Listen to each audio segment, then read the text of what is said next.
Want to welcome you guys back to another episode of Pistons Talk podcast presented by FanDuel. Happy Friday. Hope you guys are having a great start to your weekend so far.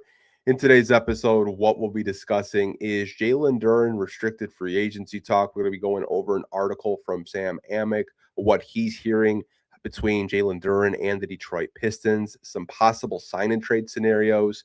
And the Pistons made a trade today, you guys. They traded for Isaiah Joe, who was kind of on their reported list. We talked about it last weekend with Sean Murphy. We going over the Isaiah Joe trade and how he could fit within this Detroit Pistons system and what this means for the Pistons going forward with the type of targets they may look to add during this summer free agency trade, whatever it may be. So let's get into the Jalen Duren stuff first. We've been all over the Jalen Duren restricted free agency stuff for months. Okay. There's been reports of what he wants, close to $40 million annually, wants that 5-year deal, could be upwards to $200 million. He's eligible for a 5-year, $287 max, which Jalen Duren's not getting the max and by the Detroit Pistons. I think he understands that, right? It's such a interesting topic because I see both sides of the fence with Pistons fans. There's one side of the fence that want to keep investing into the 22-year-old center, just made his first All NBA team where he made third team All NBA, made his first All Star team, 19 points a game, looked great this year, really developed his scoring on dribble drives and getting to the free throw line. There's that side of the fence. And you guys want the Pistons to re-sign Jalen Duren and just like get the deal done. The other side of the fence is you're not too in love with paying a center $40 million, which I understand. I'm kind of in the middle. Like, I like Jalen Duren as a player, but I kind of have a cutoff where I think if it gets over 32, I'm kind of like, it's kind of expensive for a center that isn't that great on the defensive end of the floor. Like offensively, yeah, he's great, but defensively, that's where I kind of have my issues. Like if he was great on defense, I would just say like, yeah, give him the 40 million. Who cares?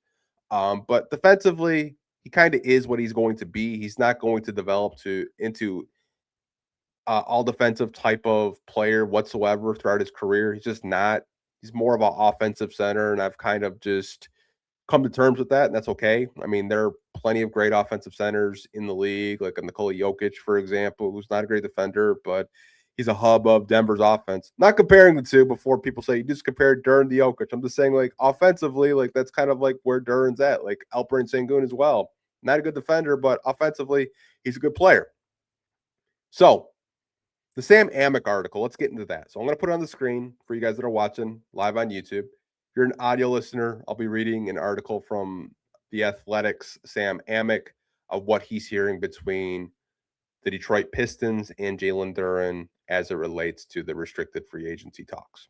So it says Jalen Duren's future with the Pistons in doubt as extension talks stall. Sources: All NBA forward Jalen Duren was overwhelmed by the Detroit Pistons' initial offer in restricted free agency and is planning to explore sign and trade scenarios where, when they're permitted, on Tuesday, league sources told The Athletic. So Jalen Duren obviously did get an offer sheet from the Detroit Pistons. He was overwhelmed by the number. We don't know what the number is. And they're planning to explore sign and trade scenarios per Sam Amick of The Athletic. Now, here's the thing. I don't know how big of a gap of like what Jalen Duren's representation wants and what the Detroit Pistons are comfortable with offering. I don't think anyone knows that outside of Trajan Langdon and the Detroit Pistons front office and Jalen Duren and his agent. Like, got a huge gap from being saying they want the max and the Pistons aren't offering the max and they're offering you like 180 or 185. Possibly. I'm not going to assume, but right now they were overwhelmed by the offer that the Detroit Pistons did send them. And they'll be able to talk a little bit more with possible sign and trade scenarios starting Tuesday when free agents can talk to teams. Okay. So that's the first piece of intel from Sam Amick of The Athletic. Here's another part of the article. It says, according to the source who spoke on the condition of anonymity, because the negotiation is ongoing, the gap between the sides is large enough that Duren is considering ways to land elsewhere. With the sign and trade route deemed preferable to signing an offer sheet with another team that the Pistons would likely match. And with some of the game's best players potentially available this summer, including Boston Celtics forward Jalen Brown and LA Clippers Kawhi Leonard, the question now becomes whether the Pistons might be willing to engage in those sorts of scenarios when the time comes. I think one thing that really stands out in this article from Sam Amick, the sign and trade route versus the restricted free agency route. And I'll kind of get into like why that kind of caught my attention. So the Pistons are able to match any offer that he could possibly get in restricted free agency. And the maximum number that a restricted free agent can get from another team is a 4-year contract, $177 million. Duren's camp would rather it be a sign and trade versus taking the 177, which would be $44.2 million in restricted free agency. They'd rather the Pistons sign him to a deal than trade him to another team. So obviously they want that 5-year deal versus the 4-year deal, which, it's more money in the long term for them. So I understand that from an agent perspective and Jalen Duren's perspective as well of having a contract over the next 5 years in the NBA, which I don't think Jalen Duren's going to fizzle out in the NBA. He's too good of a player. There's a lot of untapped potential. There's a jump shot in there. I think as an offensive hub, he can get much better as a playmaker as well. And the last piece of this Jalen Duren intel, it says there's still time for Duren and the Pistons to close the gap and strike a deal, but the discussion on his value surely complicates by the contrast between his production in the regular season and the postseason. He averaged 19 and a half points while taking 11 and a half shots per game and shooting 65% overall and 10 and a half rebounds in 70 games, while finishing sixth in the league in player impact estimate behind Nikola Jokic, Victor Wembanyama, Shai Gilgeous-Alexander, Luka Doncic, and Kawhi Leonard. The Pistons' regular season record was their best since 2005-06 season when they went 64 in 18. Yet the 14 playoff games against the Orlando Magic and the Cleveland Cavaliers, Duren averaged 10.2 points while taking 7.8 shots per game and shooting 51.4% and 8.5 rebounds with a pie of 8.7. And it just kind of gets into the regular season production versus the playoff production. And like Sam said, like there's still an opportunity for the Pistons and Duren to come to an agreement. I think everything's on the table. I don't think it's just so black and white where Jalen Duren isn't opposed to coming back to the Detroit Pistons. I think the Pistons do want Jalen Duren back. It just comes to getting a number that the organization feels comfortable with and a number that Jalen Duren's representation and he feels comfortable with. Like both things can be true. You still have to feel the competitive team, and Trajan touched on that during his introductory press conference recently, and he kind of talked about trying to field a competitive team. And he said that, Jalen Duren and Asar Thompson's extensions can get expensive.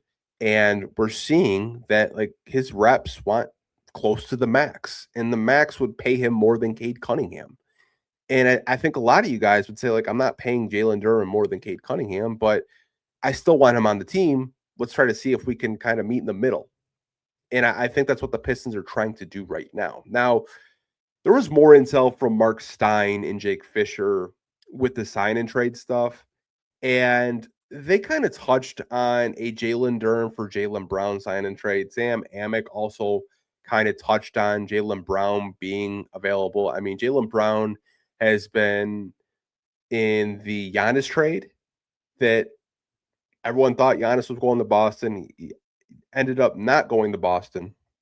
And then most recently, They tried to flip him to Minnesota for Rudy Gobert, and Minnesota said no. So he's been almost traded about twice in the last week. So this is what Jake Fisher and Mark Stein said. Said a Jalen Duren for Jalen Brown sign and trade can't be ruled out. Quote, one of the more fascinating scenarios that we've been advised not to rule out completely, a possible sign and trade run at Boston's perennial all-star Brown. This would certainly require Detroit to be willing to part with restricted free agent big man Jalen Duren in a sign and trade exchange for Brown, which would obviously clash with the Pistons' longstanding view that Duren and Nassar Thompson are franchise pillars alongside Cade Cunningham. Now, this is where I'm kind of at with just the sign and trade stuff. I think a player like Jalen Brown is kind of like that big marquee name that a lot of these national media guys have been kind of talking about with the Pistons on TV. Brown is intriguing, but the contract, when you look at his contract, it does get pretty pricey in the final couple of years. But he would be a solidified star next to Cade Cunningham, like a really good secondary star next to Cade. But I think a Jalen Duren for Jalen Brown swap would be more than just Jalen Duren for Jalen Brown. I could definitely see multiple first round picks, at least three, in my opinion. I could see Ron Holland possibly packaged in that deal. Who knows? Jalen Brown's a very expensive player, and I think you would have to really wow Boston to move off of him. I don't think Boston is not saying that they won't move off of Jalen Brown. They're just entertaining offers, and it's been reported that they are looking for a center because that is the weakest link on their roster right now is the big man position. Like they had former Piston Luka Garza playing some minutes. They had Kada as their starting center this year, who did a good job, but I think the Celtics are looking for more solidified size in the middle. And Duren does check that box. I mentioned earlier they tried to get a Rudy Gobert and it didn't work. So again, I think a Duren for Jalen Brown framework, you're going to have to get probably multiple first and maybe you throw in a Ron Holland just to kind of sweeten the pot if you're really sold on a Cade Cunningham, Jalen Brown, Asar Thompson trio in the Eastern Conference, and you think you can win a championship with those three players and a supporting cast. Again, I think there are several sign and trade scenarios. I know Sam Amick mentioned Kawhi. After yesterday, when we're reading that Kawhi Leonard would only sign extensions with his former teams, Toronto and San Antonio. He wouldn't sign extensions with Miami or Detroit. I think you can just cross Kawhi Leonard off the list just because if you're going to trade for a guy and he says, hey, I'm not going to sign an extension even if you trade for me, what's the point in trading for him? There's no point.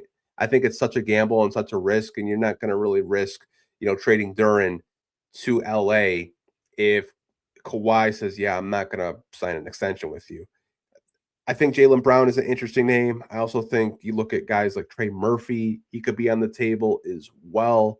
I don't know how a Jalen Duren for Trey Murphy swap would really work. I think the Pistons would have to use maybe part of their trade exception. I don't even know if they use part of their trade exception to absorb the Isaiah Joe trade. I don't think they have enough to even do that because he's on an $11 million contract because they still have some of it left over from the Dennis Schroeder deal that they did last summer. So, but that expires in about a week or so. And I think it expires on July 7th. So the Pistons have to use that trade exception over the next couple of weeks during free agency or, via trade with that trade exception TPE that they do have. But kind of circling back to the sign and trade, I think Jalen Brown is a name that I would look out for. I think Trey Murphy there's still interest there. I don't know if there's any interest anymore with a Michael Porter Jr. from the net side just because they have Julius Randle now. But obviously they still need a center. So I don't know. Maybe there is, maybe there isn't. They got rid of Nick Claxton. They didn't really address a center in the draft. They drafted Mikel Brown Jr., a point guard. So maybe there still is interest for a Duren Michael Porter Jr. swap, but I don't know how in love with that I would be. I think there are other teams around the NBA that will be looking at Jalen Duren as well, but did want to kind of touch on what Sam Amick from The Athletic was hearing about the Jalen Duren intel. Now, the Pistons made a trade. If you guys didn't see, Persham's Karania, the Oklahoma City Thunder are trading sharpshooter Isaiah Joe to the Detroit Pistons for 2 future second-round picks.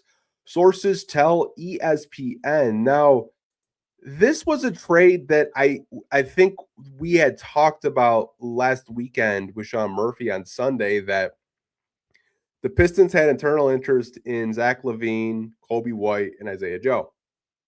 Now, Kobe White intends to sign a new deal with the Charlotte Hornets to be one of their lead guards. Zach LaVine's on a huge $48 million expiring deal. Isaiah Joe made the most sense because of the contract. He's on an $11.3 million contract going into this upcoming season as a club option in the following season. So if it doesn't work out, it doesn't work out, but I think it will. And then he's a unrestricted free agent. I think Isaiah Joe makes so much sense for the Detroit Pistons. He's a 40% three-point shooter on about 6 attempts a game, less than a mid-level exception, really good three-point shooter. I think when we talked last year during the season, during our post-game podcast, how many times were we talking about how poor of a three-point shooting team we were? Isaiah Joe checks a lot of those boxes. He's a really good player. He's more than just a three-point shooter. He's kind of sneaky athletic. He's a player that I think a lot of Pistons fans will really appreciate. Average defender. I really like this move for the Detroit Pistons. He checks a box and something that you really struggled with last year outside of Duncan Robinson. And like, what happens with Duncan Robinson, right? Because when the Pistons traded for him last year with the Miami Heat, we traded Simone Fontecchio and we got Duncan Robinson, and it was a sign and trade. And we looked at the contract at the time and we're like, whoa, 3 years for Duncan Robinson? That's kind of a lot. But only the first year of his contract this past season was guaranteed. He's only got 2 million guaranteed. The rest is non-guaranteed. So do the Pistons try to trade him? Do they try to waive him to create more cap space? They definitely could. This Isaiah Joe trade, I think, opens up more questions than anything else. I think the Pistons are still looking to add a bigger piece than Isaiah Joe. I don't think they traded Isaiah Stewart just so they could trade Isaiah Joe. I think they liked his three-point shooting ability, shooting 40% from three on pretty good volume on 6 attempts a game. But I do believe that there is a bigger move at play.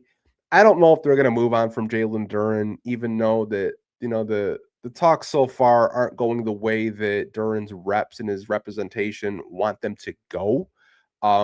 If I did have to take a guess, I think Jalen Duren and the Detroit Pistons can come to an agreement. It's just not going to be to the max level of which they want. And I think as Pistons fans, we understand we cannot pay Jalen Duren and Cade Cunningham the max and expect to be competitive in the Eastern Conference. Like, Jalen Duren is going to have to meet in the middle somewhere with the Detroit Pistons if he still wants to wear a Pistons jersey and play alongside Cade Cunningham. But the Isaiah Joe trade, I do really like. I think it's a very cost-effective move. Didn't cost you anything. Only 2 future seconds. And OKC is really close to the second apron. They've had to shed salary. They had to trade Aaron Wiggins to the Atlanta Hawks. Now Isaiah Joe to the Detroit Pistons. Chet Holmgren and Jalen Williams are going to be on $41 million cap hits next year, along with SGA and his $40 million cap hit.